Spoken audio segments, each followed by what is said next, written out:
वो मेरे लिए बहुत ज़्यादा एक खुशी का मोमेंट है, क्योंकि मेरी वंदना पहली हुई थी तो मैं इस बार चाहती थी कि मुझे लड़का हो। लड़की तो भगवान ने दिया है मुझे, तो एक लड़का हो जाए। तो अभी उस मोमेंट को मैं इतना ज़्यादा इमोशनल हुई कि मेरे पेरेंट्स को नहीं बता सकती हूँ ये बात।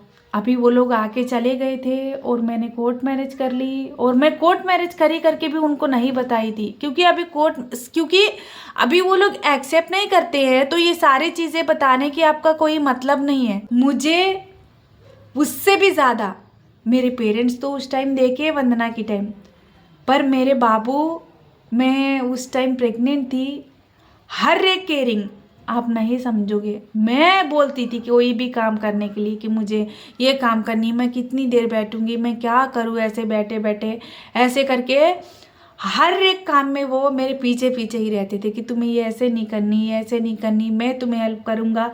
रात को पैर दबाना हो, मुझे सर दुखी तो सर, अभी भी करते हैं, अभी भी नहीं करते वैसी बात नहीं है, अभी भी वो प्यार है उनके इसमें। हेलो फ्रेंड्स, गुड मॉर्निंग, कैसे हो आप सब। तो मैंने आपको कल की वीडियो में बताई थी कि आंध्रा से मेरे पेरेंट्स आने के बाद में तो उस टाइम घर में क्या हुआ था, फिर हम लोग को फिर से पुलिस स्टेशन क्यों जानी पड़ रही थी। तो मैं आपको इस वीडियो में बताऊंगी कि क्यों जानी पड़ रही थी। और कल की वीडियो किसी ने भी नहीं देखा है तो प्लीज़ जाके ज़रूर देखना, और हमारे वीडियो को लाइक करना, शेयर करना, हमारे चैनल को सब्सक्राइब नहीं करिए तो प्लीज़ सब्सक्राइब कर लेना। तो उस टाइम सुबह में रात को पुलिस आई थी, और पुलिस आने के बाद में हम लोग को सुबह में पुलिस स्टेशन जाना पड़ा था। तो पुलिस स्टेशन जाने के बाद में अभी हम लोग यहाँ से पुलिस स्टेशन निकले थे, और सारे घर वाले, और फिर बाद में अजय भैया, हम सभी लोग, हमारे सारे घर वाले और मेरे मम्मी पापा, मेरी बहन, सभी लोग हम लोग साथ में गए थे।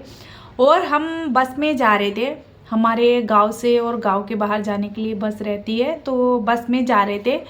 बस में जा रहे थे तो मेरे पापा बाजू में ही बैठे थे, और क्योंकि मुझे अनिल जी के साथ में नहीं बैठने दिए थे, और पापा बाजू में बैठ के मुझे एक ही बोल रहे थे कि तू ये सब कुछ छोड़ दे, तुझे यहाँ पर मतलब यहाँ पर तू मना कर दे, और तू 1 साल तक ही टाइम दे, फिर 1 साल के बाद मैं चले जाऊँगी मेरे घर पे, ऐसे करके तू वहाँ पर बोलना, ऐसे ऐसे करके बहुत ज़्यादा बातें, मतलब जो कोई बुरी बुरी बातें सिखा रहे थे कि तुझे मैं यहाँ पर नहीं रहूँगी, ऐसे ऐसे करके बोल रहे थे।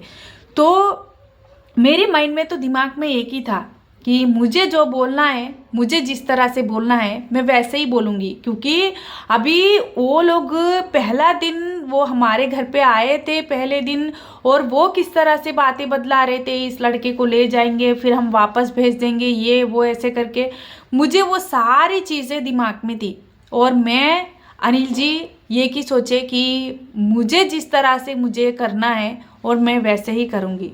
अनिल जी मुझे कोई जोर ज़बरदस्ती तो यहाँ पर नहीं लाए, मैं अपनी मर्जी से आई हूँ। मुझे ये की टेंशन थी कि अगर मैं चले जाती हूँ तो अनिल जी की लाइफ क्या होगी, क्योंकि वो इतना ज़्यादा केयरिंग से रहते हैं ना गाइस। अभी देखो हमारी लाइफ जो है वो नॉर्मल है, मैं जानती हूँ कि हमारी लाइफ नॉर्मल है, पर वो बीवी बच्चों के साथ में इतना ज़्यादा केयरिंग अभी भी जिस तरह से है, अभी उसी टाइम भी वो मेरी वंदना को लेके और मुझे लेके उतना ज़्यादा केयरिंग रहते थे, क्योंकि वो घर छोड़ के बाहर नहीं जाते थे। वो किसकी वजह से? हमारी वजह से, क्योंकि मुझे उस टाइम लैंग्वेज नहीं पता चलती थी, और मेरी वंदना भी अकेली रहती थी। अभी हम लोग एक स्टेट से दूसरे स्टेट आए हैं, तो मुझे किसी से बात करने का, क्योंकि अनिल जी के घर वालों को हिंदी नहीं आती है, मतलब उतना ज़्यादा नहीं आती है, मुझे गुजराती नहीं आती है, तो इसीलिए वो कहीं भी नहीं जा रहे थे। तो फिर मैंने एक ही सोचा कि मेरे लिए एक इंसान इतना ज़्यादा सोच सकता है तो मैं किसी के बारे में नहीं सोचूंगी, क्योंकि मेरे लिए वहाँ पर जब आंध्रा में थी कोई स्टैंड नहीं लिए थे, तो ये एक इंसान था मेरे लिए, मेरे बारे में सोचने के लिए, तो मैं उसको छोड़ के कैसे जाऊंगी, मुझे वही दिमाग में थी। तो बस में वो मेरे पापा कितना भी बोल रहे थे तो मैं नहीं सुनी थी। वहाँ पर जाने के बाद में मैंने पुलिस वाले एक ही बोले थे कि देखो उसका डिवोर्स हो चुका है और वो अपनी मर्ज़ी से वो यहाँ पर रहना चाहती है, उसको आप कोई भी ज़बरदस्ती नहीं कर सकते हो। तो आप देखने के लिए आए हो या आप समझाए हो उसको ले जाने के लिए, वो फिर भी नहीं समझी, तो उसको ज़बरदस्ती मत करो। तो फिर बाद में वहाँ से वो लोग छोड़ के चले गए थे। तो पुलिस वाले समझाए मुझे कि ठीक है, तुम्हारे मम्मी पापा से बात करते रहो, ये वो ऐसे करके। वहाँ पर बातचीत सब कुछ दोपहर में एक आधे घंटे में हो गई थी, क्योंकि हमारी डिवोर्स तो मेरे एक्स हस्बैंड के साथ में तो मुझे डिवोर्स तो हो गई है। अभी मेरी मर्ज़ी है कि मैं क्या करूँ क्या ना करूँ, वो मेरी मर्ज़ी है। तो फिर पुलिस स्टेशन में एक आधा घंटा वैसे हुआ था, तो उसके बाद में वो चले गए थे। जाने के बाद में हम लोग घर पे आ गए थे। तो मैंने अभी अनिल जी को एक ही बोली कि मुझे कोर्ट मैरिज करनी है। अभी यहाँ से तो मैं नहीं रुकने वाली हूँ, मुझे कोर्ट मैरिज करनी है। क्योंकि हम लोग देखो, हमारी डिवोर्स हो गई, 1 महीना हो गया, फिर वो लोग आए थे, फिर अभी दूसरी बार नहीं आएंगे ऐसे करके कोई गारंटी नहीं है, फिर से वो लोग आएंगे, फिर से कोई तमाशा, नया तमाशा। तो ये सब कुछ क्यों? ऐसे करके मैंने अनिल जी को बोल दी कि हम कोर्ट मैरिज करेंगे। हमारी अभी मेरी प्रूफ तो कोई नहीं है, मतलब मेरा जो आधार कार्ड वो कुछ भी नहीं है, फिर भी हम एक बार पूछ लेते हैं। अगर हमारी कोर्ट मैरिज हो जाती है तो हमें कोई टेंशन नहीं। क्योंकि गाइस अभी मैं कोर्ट मैरिज नहीं करती हूँ तो फिर से वो लोग आएंगे, परेशान करेंगे, ये वो। देखो, मैं अहमदाबाद आने के बाद भी मैं डिवोर्स तक नहीं होने तक मेरा कोर्ट मैरिज मैं क्यों नहीं करी? उनको तो मैं 1.5 महीने के बाद हम लोग मिले थे, पर 1.5 महीने के बाद मिलने के बाद भी मैं मतलब जब तक मैं कोर्ट मैरिज क्यों नहीं करी? क्योंकि मेरे से डिवोर्स नहीं हुआ। मैं अनिल जी को भी वही समझाई थी, क्योंकि हम दोनों पढ़े लिखे हैं, समझदार है, समझते हैं कि एक डिवोर्स नहीं होने से पहले दूसरा मैरिज नहीं कर सकते हैं, फिर वो हमारे ऊपर ही रिवर्स केस होती है। तो फिर इसीलिए मैं कोर्ट मैरिज भी नहीं करी थी, हमारा डिवोर्स हो गया था। 1 महीने के बाद में फिर वो लोग आए, मेरे पेरेंट्स आए थे, फिर बातचीत हुई थी। अभी वो लोग नहीं माने थे, तो फिर हम लोग जाए कोर्ट मैरिज के लिए, पूछताछ करे थे। तो एक वकील साहब थे, तो हम लोग साक्षी, तो हमारे गांव में से तो कोई नहीं आते, सारे डरपोक है तो नहीं आते कोई भी हमारे साथ में। तो फिर मेरे फादर इन लॉ और मेरे मदर इन लॉ दोनों मिलके आए थे, और उनके दोनों के आधार कार्ड के थ्रू से हम लोग कोर्ट मैरिज कर लिए थे। कोर्ट मैरिज करने के बाद में फिर मैं हुई थी प्रेग्नेंट। फिर प्रेग्नेंट होने के बाद में वो मेरे लिए बहुत ज़्यादा एक खुशी का मोमेंट है, क्योंकि मेरी वंदना पहले हुई थी। तो मैं इस बार चाहती थी कि मुझे लड़का हो, लड़की तो भगवान ने दिया है मुझे, तो एक लड़का हो जाए। तो अभी उस मोमेंट को मैं इतना ज़्यादा इमोशनल हुई कि मेरे पेरेंट्स को नहीं बता सकती हूँ ये बात। अभी वो लोग आके चले गए थे और मैंने कोर्ट मैरिज कर ली, और मैं कोर्ट मैरिज करी करके भी उनको नहीं बताई थी, क्योंकि अभी वो लोग एक्सेप्ट नहीं करते हैं, तो ये सारी चीज़ें बताने की आपका कोई मतलब नहीं है, तो इसीलिए मैं नहीं बताई थी। फिर हम लोग कोर्ट मैरिज करे थे, फिर मैं प्रेग्नेंट हुई थी। तो हर टाइम अभी पेरेंट्स की तो याद आती, पर हर टाइम, क्योंकि जब मैं वंदना के टाइम पे मैं मेरी मम्मा के घर पे ही थी, 9 महीने पूरा मेरी मम्मा के घर पे ही थी। डिलीवरी हुआ था तो भी वहाँ पर 5 महीने थी। तो मुझे उससे भी ज़्यादा मेरे पेरेंट्स तो उस टाइम देखे वंदना के टाइम, पर मेरे बाबू, मैं उस टाइम प्रेग्नेंट थी, हर एक केयरिंग आप नहीं समझोगे। मैं बोलती थी कि कोई भी काम करने के लिए कि मुझे ये काम करनी है, मैं कितनी देर बैठूंगी, मैं क्या करूँ ऐसे बैठे बैठे, ऐसे करके हर एक काम में वो मेरे पीछे पीछे ही रहते थे कि तुम्हें ये ऐसे नहीं करनी, ऐसे नहीं करनी, मैं तुम्हें हेल्प करूँगा। रात को पैर दबाना हो, मुझे सर दुखी तो सर, अभी भी करते हैं, अभी भी नहीं करते वैसी बात नहीं है, अभी भी वो प्यार है उनके इसमें। पर उस टाइम का प्यार जो है, मुझे जब मैं प्रेग्नेंट थी उस टाइम मुझे इतना ज़्यादा अच्छा देखते थे कि मैं क्या ही बोलूँ आपको। इसीलिए मैं बोलती हूँ, अभी हमारे हाथ में एक जॉब, अच्छा जॉब हो या कोई भी नहीं है, तो मैं आपसे एक ही रिक्वेस्ट करती हूँ, हर एक को रिक्वेस्ट कर रही हूँ कि अगर कोई भी वर्क होम का कोई भी अगर जॉब रहता है तो आप प्लीज़ हेल्प करना, ऐसे करके अभी भी बोल रही हूँ। गांव में तो जॉब है पर 7,000 में हो रही है, तो उसकी वजह से हम लोग को बहुत ज़्यादा मुश्किल हो रही है।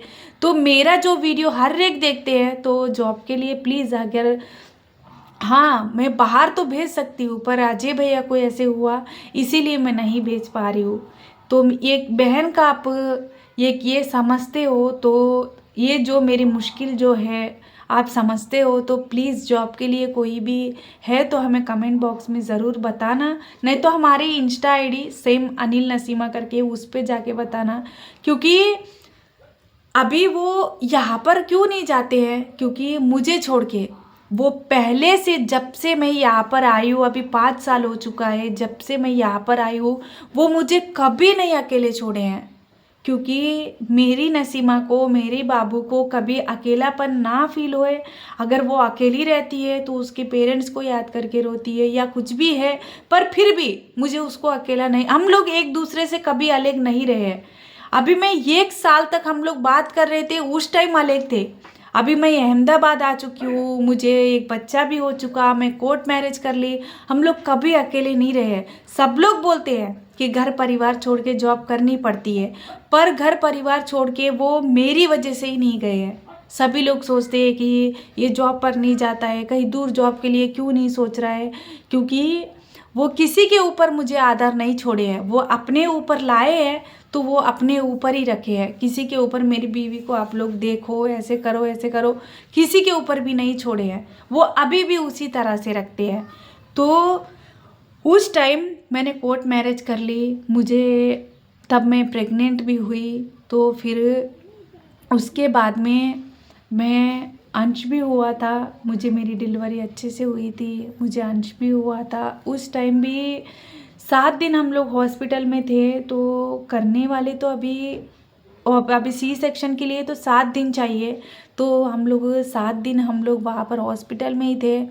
पैसों के लिए भी हमें बहुत ज़्यादा तब मुश्किल हो रही थी, क्योंकि तब अभी वो गांव में ही जॉब कर रहे थे, तो जब तो 5,000 दे रहे थे, अभी तो 7,000 दे रहे, जब तो 4-5,000 दे रहे थे। तो अभी हॉस्पिटल में रहते तो पैसे भी चाहिए। तो उसके बाद में मुझे अंश हुआ, अंश होने के बाद में फिर से वो लोग, फिर से मेरे पेरेंट्स फिर से आते यहाँ पर। अंश कितने महीने का, 7 या 8 महीने का था शायद, मेरी सी सेक्शन हो चुकी, मुझे डिलीवरी हो चुका, तो 7 या 8 महीने का था। तो फिर से वो लोग आए थे, तो यहाँ से पूरी कहानी पूरी चेंज हो जाती हमारी लाइफ में। वो लोग आके क्या करे थे और मुझे किस तरह का वो लोग, पहली बार में तो मैं उनके इसमें नहीं आई थी, दूसरी बार मैं उनके इसमें क्यों आई, हमें क्यों आंध्रा जाना पड़ा, अभी आपको मैं नेक्स्ट वीडियो में बताऊंगी। क्योंकि सबसे बड़ी चीज़ जो है वो यहाँ पर ही जो है, वो बात जो है यहाँ पर ही है। तो मैं नेक्स्ट वीडियो में मैं बताऊंगी आपको। ये वीडियो यहाँ तक ही रखते हैं, फिर दूसरी बार रिक्वेस्ट कर रही हूँ, तो प्लीज़ अगर वर्क होम का कोई भी जॉब है तो प्लीज़ ज़रूर बताना, कमेंट बॉक्स में बताना ज़रूर। मैं सभी को रिक्वेस्ट क्यों कर रही हूँ, क्योंकि मेरे भाई बहन यूट्यूब फैमिली मुझे इतना ज़्यादा पहले से सपोर्ट करते आई है, तो एक जॉब के लिए और इस हमें हमारी परेशानी समझने के लिए, तो प्लीज़ एक हेल्प करना। तो ये वीडियो अच्छा लगा तो लाइक करना, शेयर करना, हमारे चैनल को सब्सक्राइब नहीं करिए तो प्लीज़ सब्सक्राइब कर लेना।